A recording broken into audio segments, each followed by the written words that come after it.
लोकांची पर्वा करू नका वहिनी. ते 10 तोंडांनी बोलतात, त्यांचं काय एवढं. इथे तुमचं घर बसवायला आणि सगळं निस्तरायला कोणी येणार नाही. अगदी बरोबर बोललात. या मी सारखी हेच सांगत असते हिला.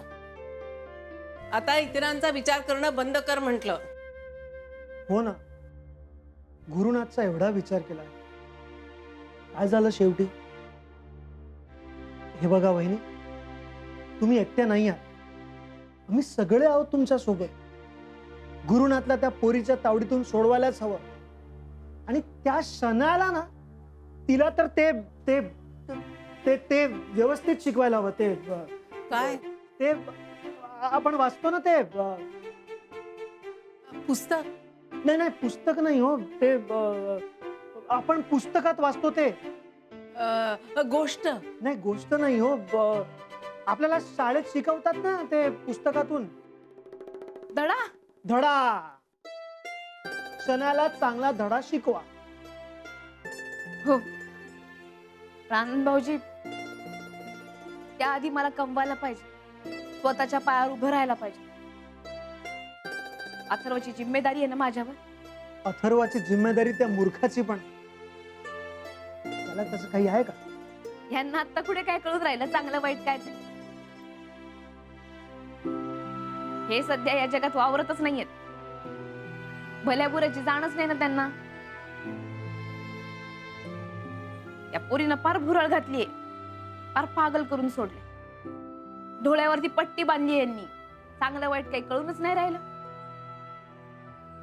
राहू द्या, मला तर अथर्वसाठी माझ्यासाठी कमवावं लागणारच ना. आता तुम्ही नाना नानी माझ्या पाठीशी आहातच, पण तुमच्या जीवावर इथे किती दिवस राहू अजून. अगं काहीतरीच काय. नाही नानीजी, पण हे खरं आहे ना, अनेक ना एक दिवस मला हात पाय हलवायलाच लागतील. मग आजच का नको. आणि मला सांगा, एखादी नोकरी करणारी कमावणारी बाई तीच तेवढी हुशार असते का? अहो, संसार चालवायला तो टिकवायला ही अक्कल लागतेच ना. नाती जपायला हुशारी लागतेच ना. आणि ती बाई सुद्धा यशस्वी होऊ शकते हे दाखवून द्यायचंय मला जगात. आणि मला खात्री आहे तो दिवस नक्की आहे.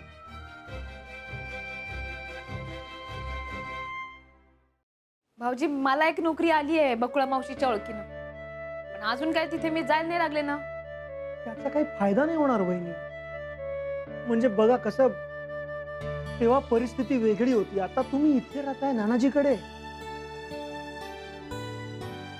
इथे राहून अथर्वचं सगळं पाहून तुम्ही तिथे जाणार कामाला फार लांब पडेल तुम्हाला.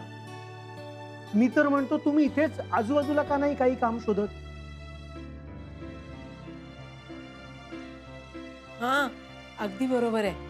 नाही नाही, ऑन द कॉन्ट्ररी, मी तर म्हणतो की तुम्ही जे काम तिथे जाऊन करणार होतात तेच स्वतंत्रपणे स्वतः का नाही चालू करत.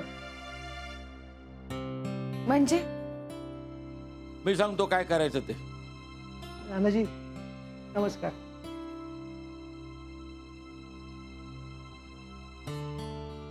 राधिका, तू तिथे जाऊन पापड लोणची मसाले बनवणार होतीस, बरोबर? मग ते तिने स्वतंत्रपणे जाऊन स्वतःच करायचं. काय असं म्हणायचं ना आनंद तुम्हाला? अगदी बरोबर. माझं मनातलं ओळखलं नानाजी. वहिनींनी तेच मसाले तेच पापड स्वतंत्रपणे स्वतःच्या ब्रँड खाली बनवावेत आणि विकावेत. हा विचार तर चांगला आहे, पण अंमलात कसं आणायचं? हो ना आनंद भाऊजी, अहो ते हे असं एकदम सोपं नाही हो. नाही, मला तर कसलाच अनुभव नाही. बरोबर आहे, पण कठीण तरी कुठे आहे. तुमच्या हाताला चांगली चव आहे. तुम्ही सगळे पदार्थ चवीचे करता. मग तुमच्या याच कौशल्याचा आपण उपयोग का नाही करून घ्यायचा. आणि अनुभवासाठी आम्ही सगळे आहोत ना मदतीला. नानाजी आहे, मी आहे. अगदी बरोबर.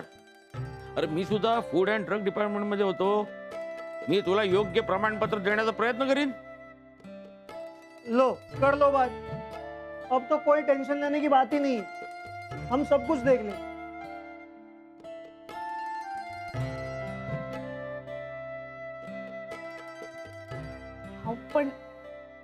हे सगळं एकदम असं कसं व्हायचं? मी सांगतो. आधी घरगुती पद्धतीने सुरू करायचं आणि मग मोठ्या प्रमाणात जागा शोधून.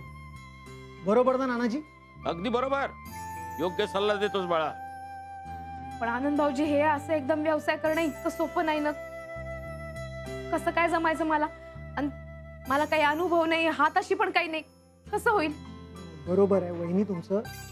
अगदी कोणी उठून असं बिझनेस सुरू करू शकत नाही. त्यासाठी खूप गोष्टींचा विचार घ्यावा लागतो. हा, आणि हे बघा ना, म्हणजे रॉ मटेरियल, जागा, लेबर, कॅपिटल, टार्गेट कस्टमर्स, त्यांच्या आवडी निवडी, त्यांचे फेस्टिवल्स, सगळं विचार करावा लागतो. शिवाय आपला माल कुठे खपू शकतो याचा अभ्यासही करावा लागतो. वहिनी, मी तुम्हाला घाबरवत नाही. या सगळ्यांसाठी मी, आमची टीम तुमच्या मदतीला आहे ना. आपण पानवलकर सरांचं मार्गदर्शन घेऊ, कपूर सरांना आपण विचारू, पण त्याआधी नेमकं काय आणि कसं करायचं ते ठरवू. उत्तम. मी काय करतो, आज हिच्या डोक्यावर बसून सगळ्या पदार्थांची यादी लिहून काढतो. बरोबर? त्याची साहित्यकृती लिहून काढतो. मग कसं काय करायचं ते बघू. हा. सुरुवातीला आपण घरगुती स्वरूपात करू. जागेचं काय नंतर बघता येईल. आता तुम्ही सगळेजण सांगून राहिला तर मी विचार करून बघते. नाही नाही नाही, विचार करू नकोस, आता कृती कर. अगं सगळेजण तुझ्या पाठीशी उभी आहे, आता करूनच दाखवतो. आणि हो वहिनी, मी उद्या नागपूरला चाललोय. तुम्हाला काही निरोप वगैरे द्यायचा आहे का? आनंद भाऊजी, हा? तुम्ही नागपूरला जाऊनच राहिले तर माझं एक छोटं काम कराल? सांगा ना. म्हणजे येताना अथर्वला घेऊन याल का?